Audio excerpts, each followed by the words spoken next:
இன்னைக்கு நான் என்னோட ஸ்கெட்ச் புக்ல பண்ண போறது வெறும் ஒரு பெயிண்டிங் மட்டும் இல்ல, அது ஒரு மெமரி. இவன் தான் பவுனு, இன்னைக்கு நம்ம பெயிண்டிங்கோட ஹீரோ. சரி, இப்போ இந்த பெயிண்டிங் எதுக்காக பண்றேன் அப்படின்றத பார்க்கலாமா?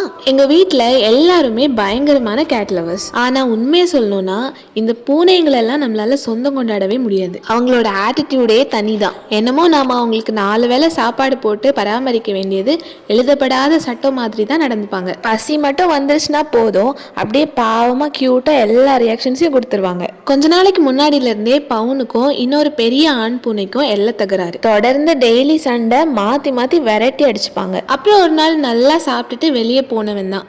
அதுக்கப்புறம் திரும்ப வரவே இல்லை. அன்னையில இருந்து ரோட்ல ஆரஞ்சு கலர்ல எந்த கேட்டை பார்த்தாலும் பவுனை பார்த்த மாதிரியே இருக்கு. ஆனா பவுனுக்கிட்ட எனக்கு ஒரு விஷயம் ரொம்ப பிடிக்கும்.